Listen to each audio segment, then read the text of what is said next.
আসসালামু আলাইকুম, সবাইকে শুভেচ্ছা জানাচ্ছি। মাসুম মাহবুব দেখছেন ওপেন দ্য ইউটিউব চ্যানেল এবং মাসুম মাহবুব ফেসবুক পেজ। প্রিয় দর্শক, খুব অল্প সময়ের জন্য লাইভে এসছি। সবকিছু মিলিয়ে গুরুত্বপূর্ণ খবরগুলো দিতে চাই। গলা বসে গেছে, তারপরও আপনাদের অনুরোধের জন্য বারবারই আসছি লাইভে। সবচেয়ে বড় যে খবরটি আজকে আমাদের হাতে এসে পৌঁছেছে সেটি হলো মার্কিন যুক্তরাষ্ট্রের C-30 ব্ল্যাক হক হেলিকপ্টার। এটি ইরানের মধ্যাঞ্চলে ঘুরছে, এতিমের মতো ঘুরছে, কাউকে উদ্ধারের জন্য আসছে। তিনি বেঁচে আছেন না ইরানের হাতে ধরা পড়েছেন জানে না। সঙ্গে একটি রিফিউল ট্যাঙ্কার বিমানে রয়েছে। আমেরিকার মতো দেশ ইরানে ঢুকে কাউকে খুঁজছে। কে সে? বলবো আজকের লাইভে। মার্কিন যুক্তরাষ্ট্রের অহংকার F-35 যুদ্ধ বিমান, আরেকটি ভূপাতিত। ট্রাম্পের কপালে ভাঁজ পড়ে গেছে যে ইরানের কাছে কোন প্রতিরক্ষা ব্যবস্থা আসলো যে একদিনই দুটো বিমান উপরে চলে গেল। শুধু একটি নয়, দুটো গেছে আজকে। পাশাপাশি এবার আমেরিকার অনেক গোপন তথ্য ইরানের হাতে আসতে যাচ্ছে এমন আশঙ্কার খবরও উঠে আসছে বিভিন্ন মাধ্যমে। পাশাপাশি ইরান 8টি দেশের হিট লিস্ট ঘোষণা করেছে। তাদের মধ্যে কারা আছে? এছাড়া আরো কিছু খবর দেওয়ার চেষ্টা করব সব মিলে। আপনারা শুনতে এবং দেখতে পাচ্ছেন সাউন্ডের কম ছাড়া, মানে সাউন্ড মোটামুটি ঠিক আছে কিনা আমি চেষ্টা করছি। এই সপ্তাহের মধ্যে একটু আপডেট করব। আমার টেকনিক্যাল টিমকে দিয়ে স্টুডিওর মধ্যে আরো কিছু পরিবর্তন করতে হবে। একাধিক মাইক্রোফোন ব্যবহার করছি, কিন্তু লাইভের একটা প্রবলেম হয়। আমি জানি না আমার এই রুমটির মধ্যে হয় কোনো ইকো প্রবলেম হচ্ছে নাকি, আমি নিজেও জানি না। তারপরও আমি চেষ্টা চালিয়ে যাচ্ছি। প্রতিদিন ভিন্ন ভিন্ন মাইক্রোফোন চেঞ্জ করছি, তারপরও আপনাদের অভিযোগ পাচ্ছি। আবার অনেকে ঠিক মতো শুনছেন, আবার কেউ কম শুনছেন। আমার মনে হয় মোবাইলই পরিবর্তন করতে হয় কিনা শেষ পর্যন্ত আপনাদের। দর্শক, মার্কিন যুক্তরাষ্ট্রের F-35, পৃথিবীর বহু দেশ আমেরিকাকে টাকা দিয়ে বসে আছে যে আমেরিকা একটা 35 দাও না, আমাদের একটা দাও। পৃথিবীর সবচেয়ে ভয়ঙ্কর যুদ্ধ বিমান 35। তুরস্ক টাকা দিয়েছিল, তুরস্ককে দেয় নাই, কারণ তুরস্কের মানে জো বাইডেন তুরস্কের সাথে এরদোয়ানের সাথে একটু কি বলবো হাইড অ্যান্ড সিক খেলেছে। পরে তুরস্ক বলছে ঠিক আছে 35 যদি না দাও F-16 দাও। সৌদি আরব টাকা দিয়ে বসে আছে, আরব আমিরাত টাকা দিয়ে বসে আসে, এরকম দিয়েছে সবার আগে একটি দেশকে, তার নাম হলো ইসরায়েল। ইসরায়েল কিন্তু ইরানের বিরুদ্ধে 35 ব্যবহার করছে এই যুদ্ধে। গত 11 মার্চ, যদি তারিখটা ভুল না করি, ইরান দাবি করেছিল তারা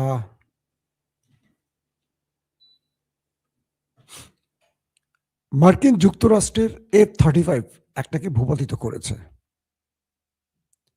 আর আমেরিকা বলেছে যান্ত্রিক ত্রুটির জন্য সেই বিমানটি, যুদ্ধ বিমানটি জরুরি অবতরণ করেছে। ইরান বলছিল তারা মিসাইল হিট করে এটাকে আগুন ধরিয়ে দিয়েছিল, আর তারা বলেছিল যান্ত্রিক ত্রুটি। মানে আমেরিকা তার অহংকারে যে চাদর, সে চাদরে কালি লাগাতে দেবে না। আজকে মার্কিন F-35 ইরানে ঢুকেছিল আক্রমণ করতে। ইরান সেটিকে প্রতিরক্ষা ব্যবস্থা দিয়ে শুট করে এবং সেটি ভূপাতিত হয়ে মাটিতে লুটিয়ে পড়ে। কিছু কিছু গণমাধ্যম বলছে পাইলট সেই বিমান ধ্বংসের সাথে সাথেই ওপারে চলে গেছেন। আবার ইরানি কিছু গণমাধ্যমের দাবি, আমি দুই পক্ষের দাবি বলছি, আমার কাছে যেটা রাইট মনে হচ্ছে সেটা এখন বলছি। এই পাইলট তিনি প্যারাশুট দিয়ে নিচে নেমে গেছেন, কিন্তু জায়গাটা ইরান, মধ্য ইরান। এই পাইলট সেখানে হয়তো বেঁচে গেছেন, তারপর তার উদ্ধার টিমকে কল করেছেন। কিছুক্ষণ পর ইরানের ভেতরে মার্কিন C-30 ব্ল্যাক হক হেলিকপ্টার ঢুকে পড়ে, সঙ্গে রিফিউলিং ট্যাঙ্কার বিমান। ইরানের আকাশে ঠট করে শুধু ঘুরছে পাইলটকে খোঁজার জন্য, তাকে জীবিত উদ্ধারের জন্য ইরানের ভেতরে ঢুকে পড়েছে আমেরিকা। ইরান বলছে, যে সূত্রগুলোর খবর, ইরান বলছে সে পাইলটের যেই জিনিসপত্র তার সাথে ছিল সেগুলোর ছবি প্রকাশ করে দিয়ে বলেছে ইরান, আমরা পাইলটকে গ্রেফতার করেছি, তিনি আমাদের জিম্মায় আছে। তথ্যটা কতটুকু সঠিক আমি কনফার্ম না, যে ইরান যে বলছে আমাদের কাছে আছে, ইরান কি তাকে ধরতে পেরেছে নাকি পারেনি, নাকি কৌশলে তাদেরকে মানসিক চাপে ফেলতে, সেটা এখনো কনফার্ম না। বাট ইরান বলেছে, সেটাই বললাম, যে তারা সে পাইলটকে গ্রেফতার করেছে। ধরে নিলাম ইরানের দাবিটি সত্য, যদি সেই F-35 যেটা ভূপাতিত হয়েছে তার পাইলটকে ইরান গ্রেফতার করে, তাহলে কয়টা ফ্রন্ট খুলবে এটা একটু বিশ্লেষণ করা দরকার। এক, এতদিন ধরে গালফ কান্ট্রিগুলো বলতো যে তারা ইরানে আক্রমণে তাদের ভূমি বা আকাশ ব্যবহার করতে দিচ্ছে না। সব গালফ কান্ট্রির অভিযোগ, ইরান যখন বলছে যে এখান থেকে আক্রমণ হচ্ছে, তারা অস্বীকার করছে। এখন এই পাইলটকে ইরান ধরে ফেললে তার কাছ থেকে জানা যাবে, এক, তিনি কোন দেশ থেকে ফ্লাই করেছেন, অর্থাৎ আরবের কোন দেশের কোন বেজ ব্যবহার করে ইরানে আক্রমণ করেছেন, number one. Number two, America ইসরায়েলের মধ্যে এই যুদ্ধের পরিকল্পনা কি, পাইলটরা তো জানেন তাদেরকে দিয়ে আক্রমণ করা হয়, সেই তথ্য হাতিয়ে নেবে ইরান। তিন নাম্বার, আরবের কোন কোন দেশ এই যুদ্ধে জড়িত আছে, কোন কোন দেশ, শুধু বেজ না, কোন কোন দেশ, কারণ এই পাইলটরা তো নিজেদের মধ্যে আলোচনা হয়, তারা তো জানে কোন কোন দেশ জড়িত, মানে ইরানের বিরুদ্ধে আরবের কোন কোন দেশ জড়িত আছে। এখন এই বিষয়টি এমন ভাবে তৈরি হয়েছে যে আমেরিকার এই যুদ্ধের কৌশলের অনেক গোপন ভয়ঙ্কর নথি এখন পেয়ে যাবে ইরান। তার মানে আমেরিকাকে তার পুরো সিস্টেমেটিক পরিকল্পনা গোপন করতে হবে, অথবা গোপন না, পরিবর্তন করতে হবে। একটি বিমানের পাইলটকে দিয়ে ইরান অনেক কিছু জেনে যাবে, শুধু জানবে না, তাকে দিয়ে অনেক, মানে সে এখন ইরানের জন্য একটা ট্রফি। এই লোককে দিয়ে ইরান অনেক কিছু করবে, অনেক কিছু করবে। মৃত যুদ্ধে মৃত সেনার চেয়ে জীবিত সেনার মূল্য অনেক বেশি। সে বিমানে ভূপাতিত হয়ে গেলে, একটা পাইলট মারা গেছে, শত শত পাইলট আছে, কিন্তু তিনি বেঁচে গেলে তাকে ইরান বহু কাজে লাগাবে, অর্থাৎ জীবিত পাইলটের মূল্য অনেক বেশি, তাকে দিয়ে ইরান অনেক দাবি আদায় করে নিতে পারবে। ইরান এই দিকে ফোকাস দিচ্ছে, কারণ যখনই যুক্তরাষ্ট্র ইরানে ঢুকবে স্থল অভিযানে, ইরানের প্রথম টার্গেট থাকবে একটা গ্রুপকে মারবে, একটা গ্রুপকে গ্রেফতার করবে। সর্বোচ্চ সংখ্যক গ্রেফতার করতে পারলে তাদেরকে দিয়ে ইরান তার খেলা ঘোরাবে, কারণ এই ভূমিটি ইরান, চারদিকে পাহাড়, বিশাল অঞ্চল। এরা যখন ঢুকবে, ম্যাপ দেখে দেখে যুদ্ধে সবকিছু তো একটা ম্যাপের মতো পরিষ্কার হবে না। ইরান পথে পথে এদের জন্য বাধা সৃষ্টি করবে, মাইন পুঁতে রাখবে, ফাঁদ তৈরি করবে, এই ফাঁদে এরা পা দেবে, এই ফাঁদের পা দিয়ে কেউ মাইনে জীবন হারাবে, আর কেউ ওদের হাতে গ্রেফতার হবে। আর এই গ্রেফতার সেনাদেরকে দিয়ে ইরান মূল খেলাটা খেলবে। আমেরিকার 50 জন 100 জন স্থল অভিযানে ঢুকলে এরকম গ্রেফতার হয়ে যাবে, তাদেরকে দিয়ে অনেক কিছু করবে। যেমন ফিলিস্তিনের হামাস কি করে, তারা ইসরায়েলের সেনাদের গ্রেফতার করে, গুম করে ফেলে, তারপর তাদের বিনিময় ইসরায়েলের কারাগারে যে ফিলিস্তিনিরা আছে তাদের মুক্তি করে আনে। দেখা যায় 2 জনের বিনিময়ে 2000কে মুক্ত করে, 2 জন ফিলিস্তিনির বিনিময়ে 2 জন ইহুদি সেনাদের বিনিময়ে 2000 ফিলিস্তিনি মুক্তি করতে পারে। এবার করেছে না, দেখেছেন তো আপনারা, কত হাজার মুক্ত করেছে ফিলিস্তিনের হামাস।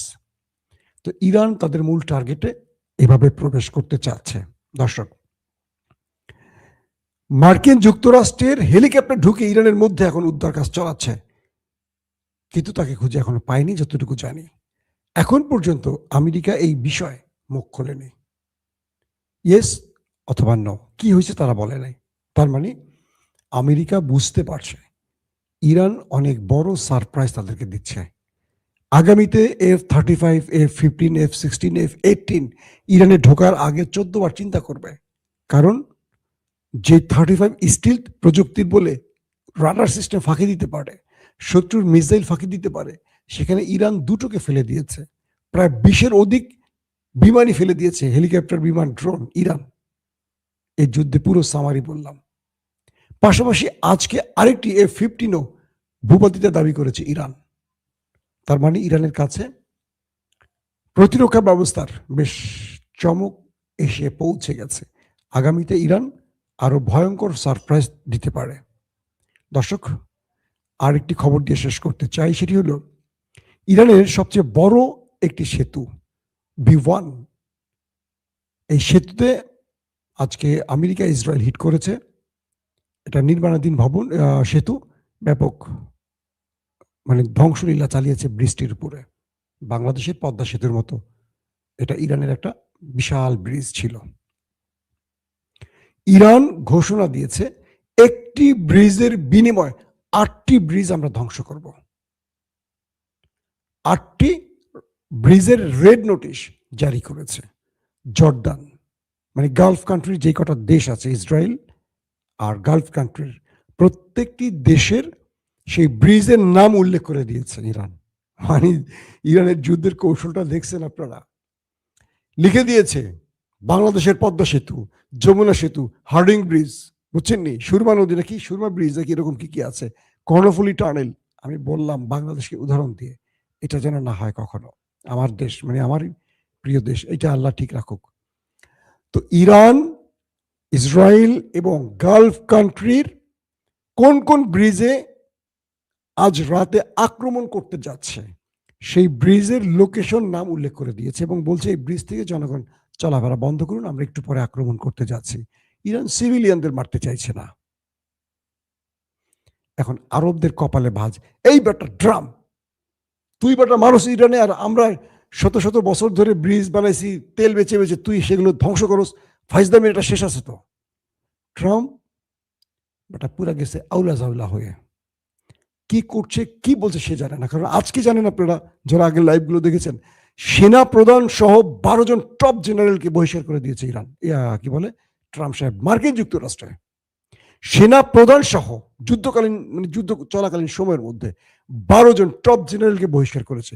FBI প্রধানকে বহিষ্কার করা হচ্ছে বলে শোনা যাচ্ছে, অ্যাটর্নি জেনারেলকে বহিষ্কার করা হয়েছে। বুঝতে পারছেন ট্রাম্প কোন লেভেলে চলে গেছে। দর্শক, আর কথা বলতে কষ্ট হচ্ছে, আজকের মতো বিদায় নিচ্ছি। সবাই ভালো থাকবেন, আল্লাহ হাফেজ।